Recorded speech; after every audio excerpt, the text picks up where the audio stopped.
folks, welcome back and or to the channel. Rod here at Self-Educated Entrepreneur, and as you can see, I'm not in the truck. I've been home for the last couple days. There was no loads to go out, so I took advantage. I have been just getting other business that I have with my LLCs, working with those and putting quotes out, because as you know, I also have an auto detailing and I have a YouTube channel for that. If you want to go see it, I'll put a link down below. But I've got a ceramic coat in the shop today. I've also got to put struts and brakes and detail the suspension on this car also. So anyhow, we'll take a quick look at that, but I want to talk about on a subject of, on the trucking side, how 2027 emission standards and going forward after that is going to increase not only the tighten and the constriction of the mandates on that, but how it's going to offset by increasing the price of the trucks and how that's going to trickle down affect all of us. So let's take a quick walk around and then let's have a little discussion. So as you can see, this car's been in before. It's got a 6-year ceramic coat. I am going to clay bar it and put a top coat, a maintenance coat on it. And it's got a broken strut over on the driver's side. That's got the front struts. I'm waiting for those to be delivered. They're behind a day or two. The brakes are here, but I'm also going to detail the inside and probably ceramic the seats and carpeting and detail the engine. So the brakes are here. So spent a little bit more money and got better brakes. I'm going to give these ones a try. So that's where I enact my mechanic's license. And 50-degree and green grass earlier this week. Last night this came in. It was green grass yesterday when I walked the dogs. Today I've got 2 to 3 inches with possible more snow coming. And it's the end of March here in Michigan. So you get what you get living here. Hopefully sooner than later I won't see my retirement years in the Great White North. Sitting you down, I'm moving you around on a new camera that we've had. I just finally broke it out and given it a try. It's a Canon SX500IS. Don't know much about it other than I've been shooting you all these videos to talk to you folks through either my GoPro Hero 10 or my Galaxy Note 9. So we're going to give this a try and see how this tapers out. I also have a nice sturdy tripod that is going to give me more leverage, so I'm going to be trying to use this more often. I definitely want to see how this downloads and gets into the editing. The EPA.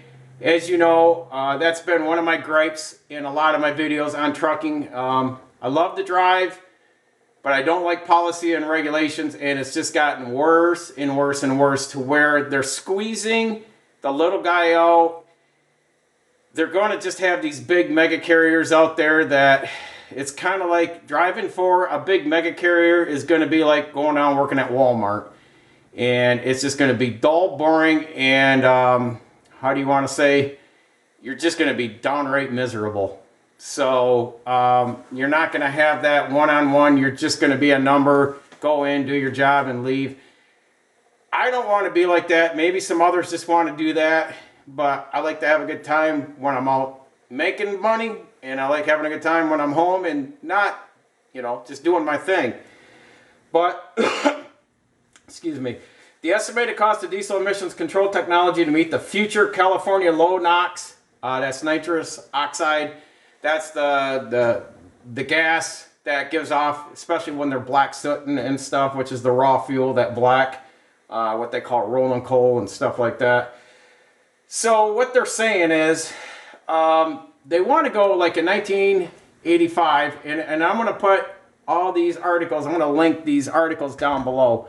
So I'm going to shoot from the hip on this because I read them and I watched a few videos on them earlier today. But I think what this is going to come down to is 1985, the NOx emissions was around 10.7 particles. They've gotten it down to, as of 2020, 2021, it's 0.2 or 0.02.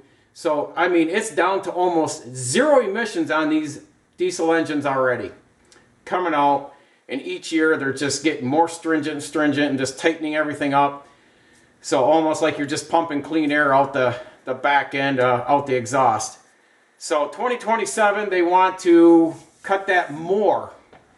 So what does that mean? That's going to mean more control systems in your DEF system, your catalyst system that filters the exhaust. They're looking at, it's going to probably increase more DEF, the diesel exhaust fluid.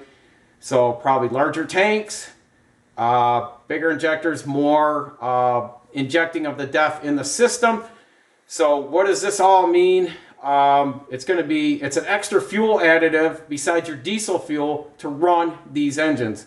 So that's going to contain to have, or it's going to have the companies buy more DEF, and that's a additional cost on their already tight budgets operating. But also these tightened emissions, they're also looking at, right now they're giving a 100,000 mile warranty on the emissions. By 2027 and past, they're looking to do 450,000 miles of warranty on this. Well, a lot of people, if you don't go past the surface and say, well, boy, that looks great, that sounds good, but someone's got to pay to have that escrow money aside. Now, just think, when they give extended warranties like that through the manufacturer, they have to escrow money to a point of being able to cover, and it's looking like about, they're thinking on the low end, a low end average of about $2,000 to fix these DEFs. The DEFs is probably the #1 reason your catalyst emissions controls are the #1 thing that goes out on these trucks first and foremost. And they're usually the most expensive time over time compared to what they would add up to in the lifetime of that truck compared to an engine rebuild.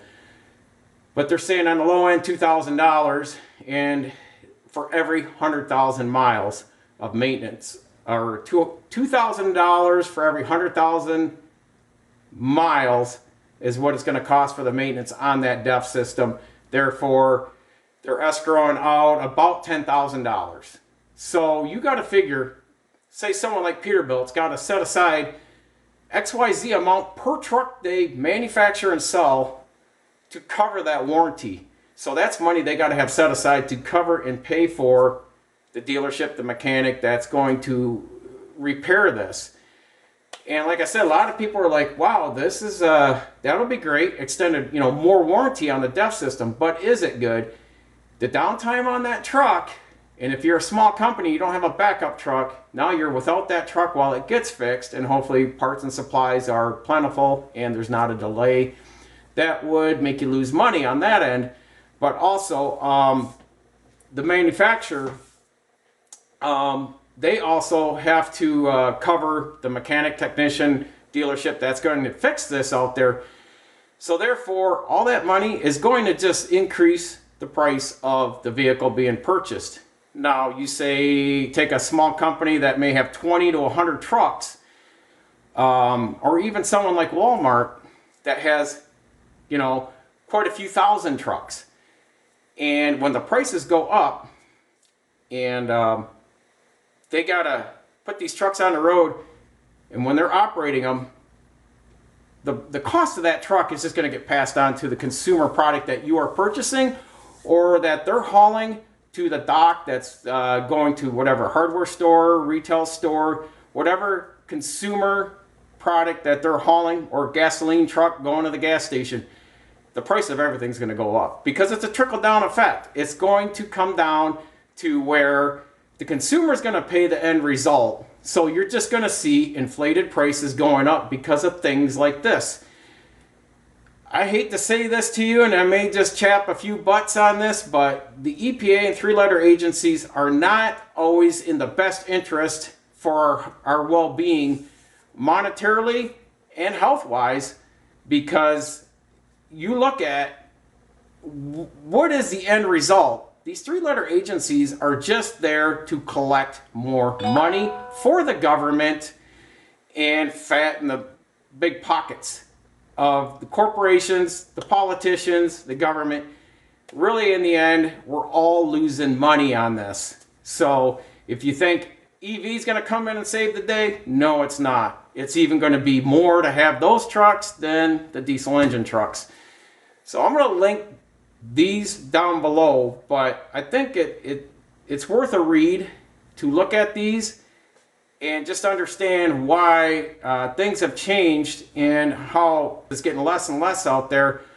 Jobs, pay is either been stagnant or been going down, and the time on the road. The time on the road is really dragging on a lot of these newcomers into the industry, but the ones that have been in there that are starting to calculate their time on the road from the time they leave home to the time they get back and figuring, hey, I'm losing money out here. And when you start factoring that in, yeah, you're probably not making as much as if you were having a good secure job where you could go to work and be home every day.